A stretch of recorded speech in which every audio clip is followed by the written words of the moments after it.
بس صرف 1 منٹ اس میں لگے اور ہر چیز جلدی جلدی تبدیل ہو جائے. اور لانڈری بھی رمضان کے لیے بچا کے نہیں رکھیں, سب کچھ واش کر لیں, کلین کر لیں. اور اس طرح آپ جب رمضان, جس سے لوگ عید کی تیاری کرتے ہیں, تو عید سے بڑھ کر آپ رمضان کے لیے عملی طور پر تیار ہو جائیں, اور ساتھ ساتھ کارڈ پر ذہنی طور پر عبادات کی تفصیل لکھ کر وہ تیاری کر لیں. اور پھر خاص طور پر یہ بات کہ کوئی بھی نیکی جو نفل کا درجہ رکھتی ہے عام دنوں میں, وہ رمضان میں فرض کا اجر و ثواب پاتی. جو عام دنوں میں نفل کا مقام رکھتی ہے وہ رمضان میں فرض کا مقام رکھتی.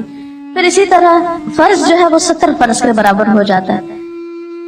پھر اس میں ہمدردی اور غمخواری کا مہینہ ہے, تو ایک دوسرے کے ساتھ آپ ہمدردی اور غمخواری کس طرح کریں. پھر اسی طرح شہر المواسات کے علاوہ خاص طور پر افطار کا جو اجر بتایا گیا ہے, تو اس میں بھی آپ دیکھیے کہ گھر والوں کو بھی آپ افطار کرا سکتے ہیں. افطار پارٹی سے مراد نہیں ہے, اس سے افطار کرانا مراد ہے. کھجور کے ساتھ, پانی کے گھونٹ سے, لسی کے گھونٹ سے, جو بھی اویلیبل ہے. پھر خاص طور پر سروٹس کے بارے میں حضور صلی اللہ علیہ وسلم نے توجہ دلائی کہ ان کے اوپر ایسا بوجھ نہ ڈالا جائے کہ جو اٹھا نہ سکیں. عام طور پر لوگ آخری وقت میں گرم پراٹھا کھاتے رہتے ہیں اور دوسروں کی صحیح کا خیال نہیں رکھتے کہ ان لوگوں کو خود بھی کھانی, یا وہ لوگ بہت ترلی بیچارے کھا کے پھر سارے گھر کو سرو کرتے ہیں. ہم خود سوتے ہیں اور ان کو کام میں لگائے رکھتے ہیں. تو ان چیزوں کا بھی تھوڑا دھیان رکھنا ہے. پھر اسی طرح افطار کے وقت میں بھی ان کی مدد کرنا, ٹیبل لگانے میں, اٹھانے میں, برتن دھلوانے میں, تاکہ وہ بھی نماز پڑھ سکے. دیکھیے وہ نماز کیسی ہے جو آپ خود پڑھ رہے ہیں اور آپ کے گھر کے مسلمان سرونٹس نماز نہیں پڑھ رہے ہیں. وہ روزے کیسے ہیں کہ آپ خود روزے رکھ رہے ہیں اور آپ کے گھر کے سرونٹس جو ہیں ان کو روزے کی پرواہ نہیں, پتہ ہی نہیں. اور اگر کئی دفعہ میں نے ایسے لوگوں سے بات چیت کی ہے کہ آپ نے روزہ رکھا, تو کبھی بھی ہم کہاں سے روزہ رکھ سکتے ہیں, ہمارے تو کام ہی بہت ہیں.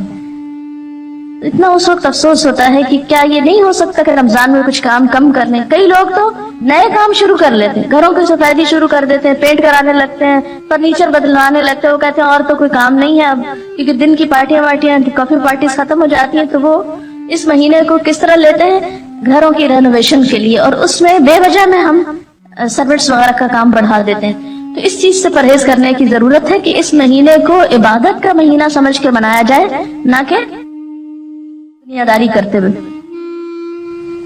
پھر اس میں آپ دیکھیے کہ جیسے آپ نے ذاتی کام جو کرنے ہیں اس میں روزہ رکھنا ہے, اور روزے میں صرف روزہ رکھنا نہیں ہے بلکہ کیونکہ حدیث میں آتا ہے نا, جس نے روزہ رکھ کے جھوٹ بولنا نہ چھوڑا اور جھوٹ پہ عمل کرنا اور لڑائی جھگڑا اور فحش گفتگو اور ان چیزوں کو نہیں, تو پھر اس کا روزہ نہیں, کیونکہ روزہ صرف بھوکے پیاسے رہنے کا نام نہیں.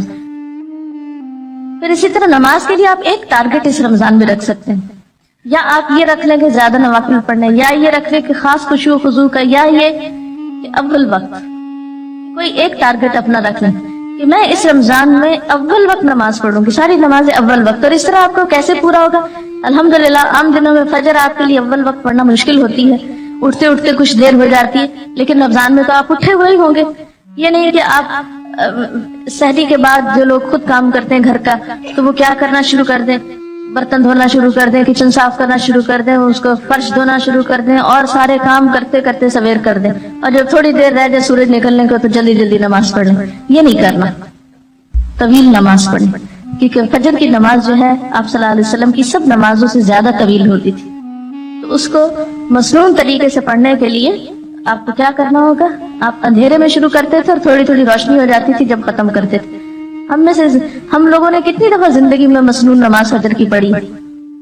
تو یہ رمضان کا موقع اگر آ رہا ہے تو کوشش کریں کہ اس میں اس سنت پر عمل ہو جائے. تو ساری نمازوں کو اول وقت میں, یعنی یہ جو عبادات ہے رمضان میں ذاتی عبادات, اس میں روزے کو, حقیقی روزہ, نماز کو, اول وقت کی نماز اور خشوع و خضوع, پھر اسی طرح نوافل میں جو جو چیزیں آپ کر سکتے ہو, اور اس میں خاص طور پر قیام اللیل یعنی جو تراویح کی نماز ہے اس کا اہتمام, کیونکہ ایک نفل جو ہے اس فرض کے برابر ہے.